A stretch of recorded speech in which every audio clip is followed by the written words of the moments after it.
pessoal! Na aula de hoje, nós daremos sequência aos estudos de mais alguns conceitos urbanos. Então, bora para a aula!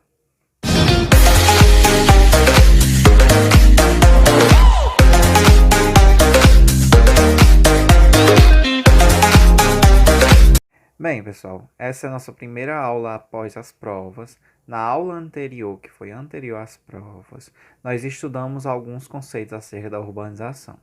Primeiro, nós vimos como são definidas as cidades, em características político-administrativas ou em características quantitativas, pelo número de habitantes. Depois vimos o que é o processo de urbanização, do aumento do número da população das cidades em detrimento ao êxodo rural. Depois vimos o que é conurbação, que é aquele encontro da mancha urbana de duas ou mais cidades, não deixando ali nem um intervalo de natureza entre elas duas ou mais de duas ali no caso.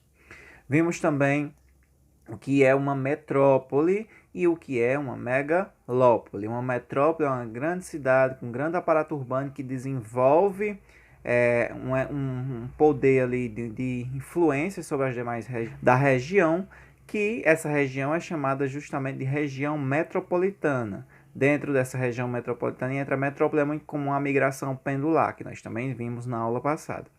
E o último conceito que a gente viu na aula passada foi da megalópole, que é um grande aglomerado urbano, uma conurbação entre várias metrópoles, com um grande aparato urbano, um grande número populacional, formando um grande amontoado de pessoas e um grande conjunto urbano, formando uma megalópole. A mais conhecida é a Boston, que vai de Boston até Washington, nos Estados Unidos. Bem, pessoal, isso foi o que a gente viu tudo na aula passada. Nessa aula, a gente vai começar entendendo o conceito de megacidade. Megacidade é um conceito diferente de megalópole. Por quê? Megalópole é um grande conjunto de cidades, um grande conjunto de metrópoles, tem um grande aparato urbano, tem uma grande população também. Só que uma megacidade não leva em conta o aparato urbano. Ele só leva em conta simplesmente o número populacional.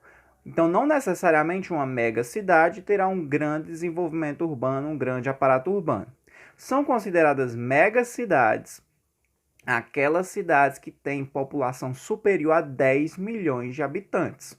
Então, não necessariamente uma megacidade será uma metrópole, será fazer parte de uma megalópole. Não, ela simplesmente é uma cidade que tem mais de 10 milhões de habitantes, é considerada uma megacidade.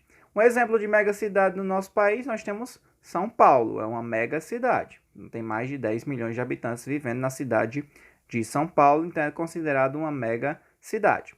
Então, guardem esse termo para vocês saberem diferenciar. Os outros usam critérios qualitativos, ou seja, coisas vão qualificando essas cidades como uma megalópole, como uma metrópole, enfim, esse conjunto de cidades como uma megalópole, outra cidade como metrópole.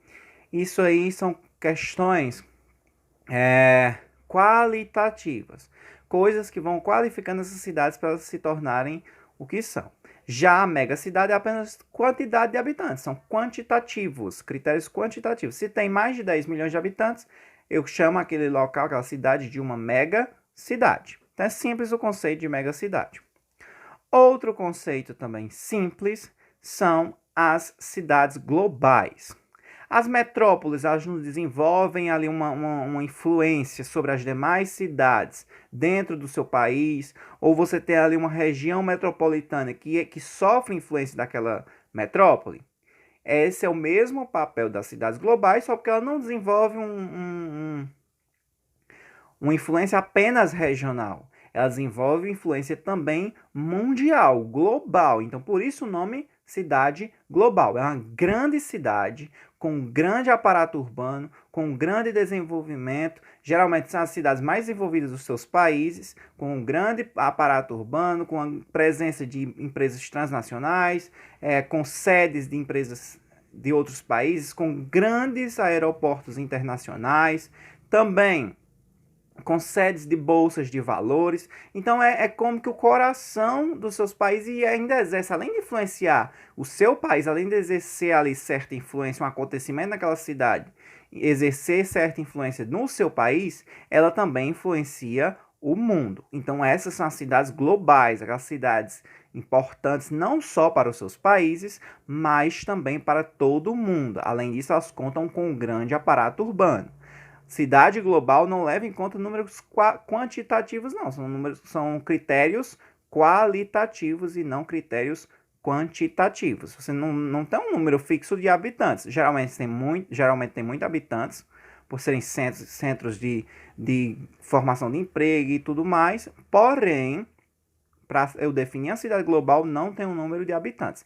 Ali são as megacidades, que são mais de 10 milhões, mas cidades globais é por conta da importância, por conta do aparato urbano que aquela cidade desempenha, não só no seu país, ela exerce influência, mas também em todo o globo. Por isso são cidades globais. As cidades globais, elas são divididas em grupos conforme a importância que essas cidades exercem sobre o globo, sobre o mundo. Então, as cidades são divididas de maior influência para menor influência, dentre aquelas ali, né, daquelas cidades globais, em grupos. Alfa, o de maior influência, beta, uma influência intermediária, e gama, uma influência menor ali dentre as três. Podemos citar como exemplo do grupo alfa, Nova York, Paris, são exemplos do grupo alfa, das cidades globais que desempenham uma influência mundial. O beta, São Paulo é uma cidade global que está no grupo beta. Gama, Buenos Aires, por exemplo, essas são as cidades globais, as cidades que têm um grande aparato urbano e que desenvolvem influência não só nos seus países, mas também no resto do mundo. As coisas que acontecem em São Paulo geralmente podem influenciar a América Latina, influenciam o continente americano e até todo o globo. Assim acontece com Nova York, assim acontece com Buenos Aires. São cidades muito importantes não só para os seus países, mas também para o resto do mundo. Para a gente entender também alguns outros conceitos sobre o surgimento da cidade e as funções das cidades, nós vamos entender que as cidades elas podem surgir de duas principais maneiras. As cidades que surgem de maneira espontânea ou de maneira natural, que são aquelas cidades em que vai se aglomerando pessoas, vai chegando pessoas e vai se construindo ali uma cidade, se construindo um aparato urbano. É assim que a maioria das cidades surge. As pessoas vão chegando, se aglomerando, ela vai crescendo, vai tendo um desenvolvimento naquela região, até se tornar uma cidade. Por exemplo, Cariús é uma cidade espontânea, ela não surgiu, não foi planejada, que a gente vai já entender. Ela surgiu espontaneamente, começou a se ter pessoas por aqui, foi se construindo, aí chegou mais gente por conta da construção da barragem, enfim, mas em nenhum momento se planejou a criação do município de Cariús, da cidade de Cariús. Ela foi surgindo pouco a pouco, ela foi surgindo de maneira natural e espontânea. São Paulo também não é uma cidade planejada, ela é uma cidade espontânea. Outras cidades, a maioria das cidades do Brasil também surgiram dessa maneira, de maneira espontânea. Em contraponto às cidades espontâneas naturais, temos as cidades planejadas. Ali sim, se planejou, como os próprios nomes são explicativos.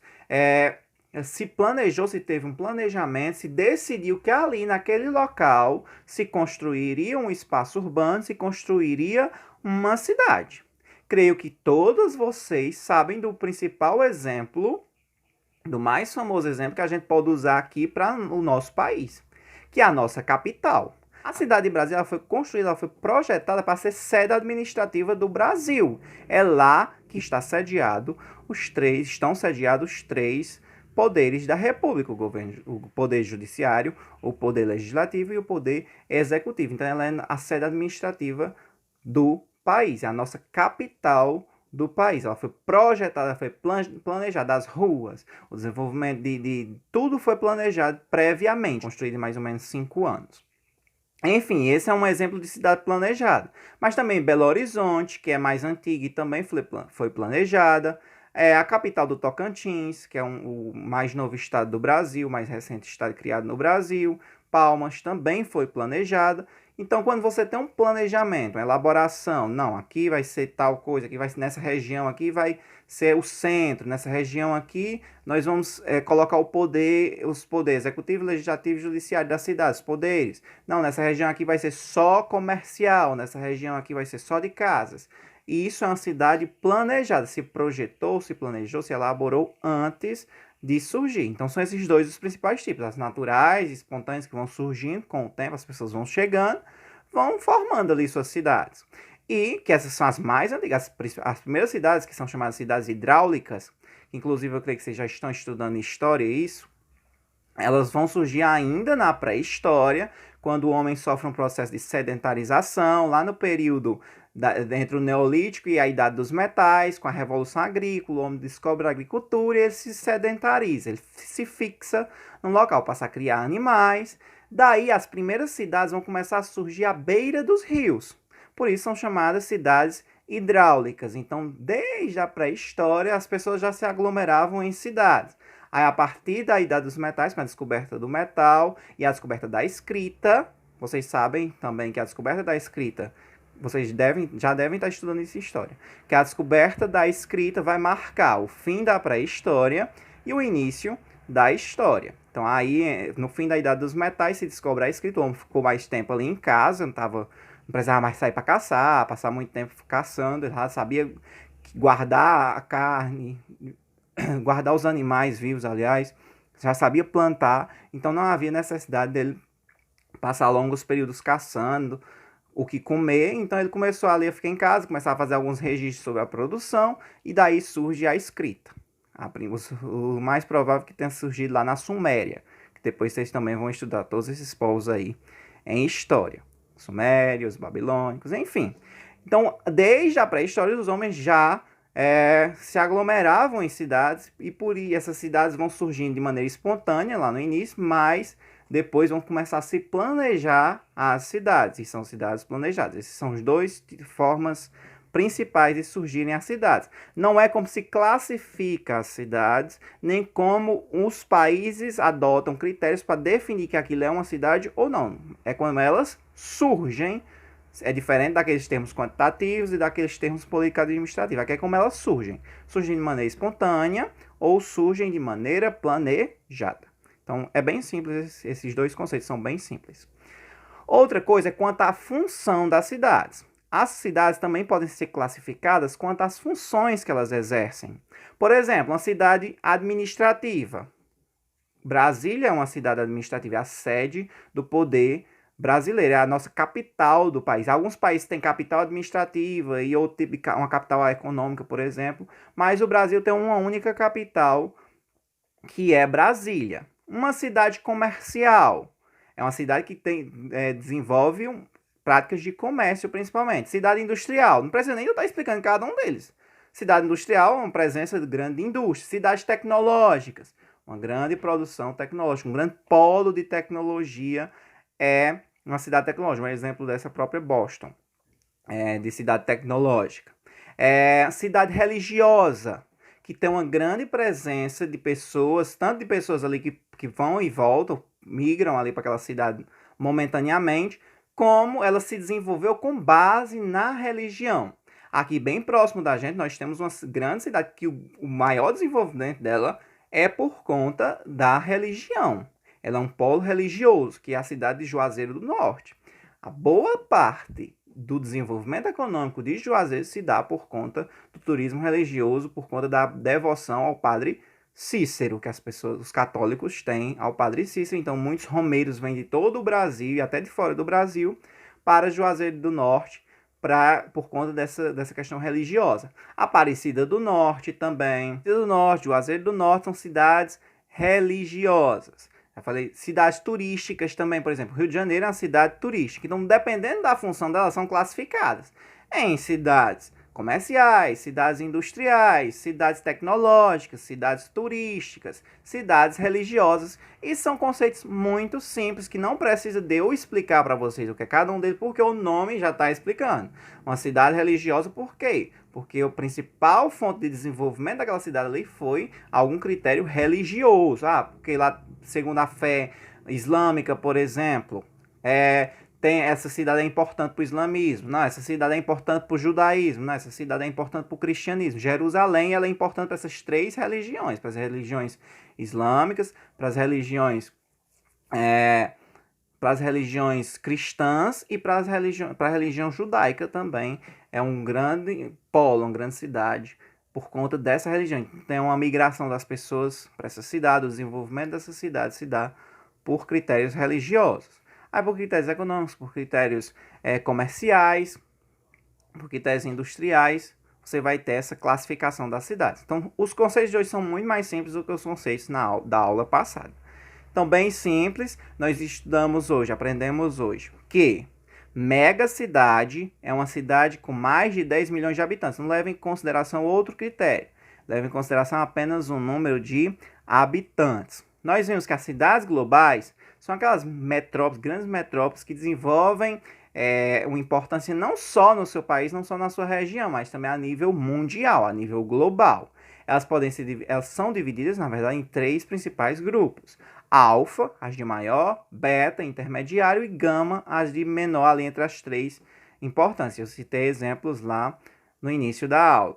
Vimos também que as cidades surgem de maneira espontânea, natural ou de maneira planejada.